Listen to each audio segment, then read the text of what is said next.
নমস্কার বন্ধুরা, বাণীর ফুড প্যাশন চ্যানেলে সকলকে স্বাগত জানাচ্ছি। আজকে আমি তোমাদের সাথে তৈরি করে দেখাবো চকলেট কেকের রেসিপি। একদম কিভাবে খুব সহজে ঘরে থাকা উপকরণ দিয়ে চকলেট কেকের রেসিপি তৈরি করে নেওয়া যায় সেটাই আজকে তোমাদের সাথে শেয়ার করব। দেরি না করে চলো তবে কেকটা বানানো শুরু করা যাক। এখানে একটা বোলের মধ্যে নিয়েছি মেজারিং কাপের হাফ কাপ ময়দা, আর নিচ্ছি এখানে 1 টেবিল স্পুন কোকো পাউডার, দিচ্ছি সামান্য একটু নুন, 1 টিস্পুন দিয়ে দিলাম বেকিং পাউডার, আর 1/4 টিস্পুন দিয়ে দিচ্ছি বেকিং সোডা। এখন এই শুকনো উপকরণগুলিকে একটা স্পুনের মাধ্যমে খুব ভালো করে দেখো এইভাবে মিশিয়ে নিতে হবে। আমি এইভাবে খুব ভালো করে চেলে নিচ্ছি, আর চালা যত ভালো হবে কেকটা কিন্তু ততই ফ্লাফি হবে। এখন স্ট্রেনারে খুব ভালো করে দেখো এইভাবে একটু চেলে নিচ্ছি।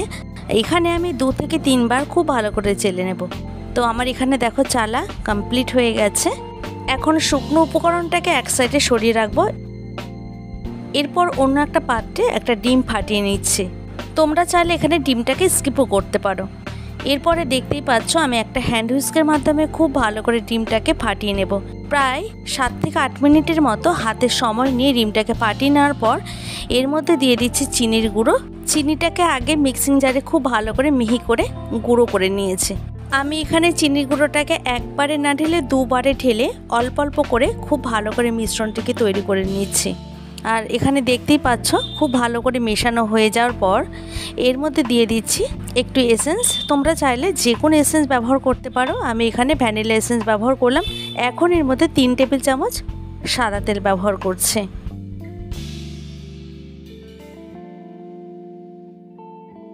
আবারও হ্যান্ড হুইস্কের সাহায্যে খুব ভালো করে মিশ্রণটিকে এইভাবে দেখো ফেটিয়ে নিতে হবে। তবে খুব জোরে জোরে ফেটানোর দরকার নেই, তাহলে বসে যাওয়ার একটা চান্স থাকতে পারে। এরপর এর মধ্যে একটু দুধ দিয়ে দিচ্ছি। এখানে দুধটাকে গরম করে ঠান্ডা করে নিয়ে তারপরে মিশাতে হবে। এখানে আলতো হাতে মেশাতে হবে। আমি এখানে স্পিডটাকে বাড়িয়ে দিয়েছি। এবারে দেখো আমি শুকনো উপকরণগুলিকে দিয়ে দেব। একবারে ঢেলে না দিয়ে অল্প অল্প করে ঠিক এইভাবে দেখো আলতো হাতে মেশাতে হবে। এখানে খুব জোরে জোরে ব্যাটারটিকে তৈরি করা যাবে না, তাহলে কেকটা বসে যেতে পারে। এখন বাকি যে শুকনো উপকরণটা ছিল সেটাও দিয়ে এইভাবে খুব ভালো করে মিশিয়ে নিচ্ছি। প্রায় 2 থেকে 2.5 মিনিটের মতো আলতো হাতে মিশিয়ে নিলাম। এখন একটা স্প্যাচুলা দিয়ে এইভাবে ঠিক ব্যাটারটিকে রেডি করে নিচ্ছি। কেক তৈরির জন্য মেজারমেন্টটা ঠিক রাখা একান্তভাবে জরুরি। ব্যাটারটি একটু ঘন মনে হচ্ছে, তাই সামান্য একটু দুধ দিয়ে আমি ঠিক এইভাবে আবার একটু স্প্যাচুলা দিয়ে ব্যাটারটিকে রেডি করে নিচ্ছি। তোমরা এখানে চাইলে দুধের পরিবর্তে জলেরও ব্যবহার করতে পারো, তবে এখানে সমস্ত কিছু রুম টেম্পারেচারে থাকা জিনিসই ব্যবহার করতে হবে। এদিকে কেক টিনটাকেও আমি রেডি করে নিয়েছি। প্রথমে তেল গ্রিস করে নেওয়ার পর ময়দা দিয়ে কোট করে নিয়েছি। এখন ব্যাটারটিকে ঢেলে নিলাম, আর বাকি অংশটা স্প্যাচুলা দিয়ে কাছে কাছে এর মধ্যে ঢেলে দিচ্ছি। এখন ঠিক এইভাবে একটু ট্যাপ করে নিচ্ছে। অন্যদিকে মাইক্রোওভেনটাকে প্রিহিট করে নিয়েছে। এখন কেক টিনটাকে বসিয়ে বেক করে নেব 30 থেকে 35 মিনিটের জন্য। ফিরে এলাম 30 মিনিট পর। দেখো আমার এখানে কিন্তু কেকটা খুব ভালো মতো বেক হয়ে গেছে। এখন কেকটাকে 3টে লেয়ারে কেটে খুব ভালো করে আইসিং করে নেব। তার জন্য আমি দুধ আর চিনি দিয়ে একটা মিশ্রণ তৈরি করে রেখেছিলাম। সেই মিশ্রণটিকে এই কেকের লেয়ারের মধ্যে দিয়ে তারপর ক্রিম দিয়ে ঠিক এইভাবে একটা প্যালেট নাইফের সাহায্যে আমি আইসিং করে নিচ্ছি। তোমরা দেখতে থাকো আমি কিভাবে করছি। এইবার এর মধ্যে দিয়ে দিচ্ছি একটু গানাশ, চকলেট গানাশ আছে। এইভাবে যদি তোমরা বানাও তাহলে কিন্তু দোকান থেকে বেশি দাম দিয়ে কেক আনার দরকার নেই। খুব অল্প খরচে ঘরে থাকা কিছু উপকরণ দিয়ে তোমরা কিন্তু যে কোনো অকেশনে কেক বানিয়ে নিতে পারবে।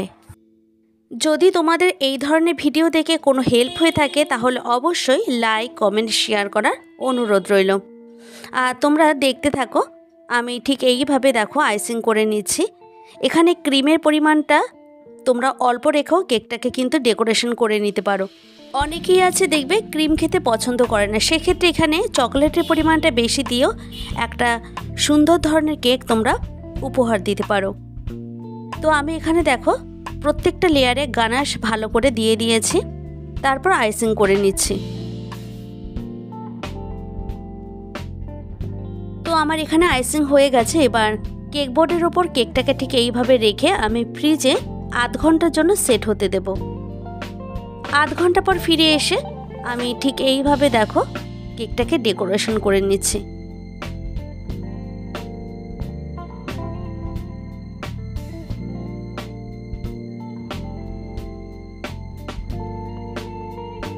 আমি এখানে খুবই অল্প ক্রিমে কাজটি করে নিলাম। এখন একটা নজলের সাহায্যে এইভাবে দেখো কেকটাকে ডেকোরেশন করে নিচ্ছি।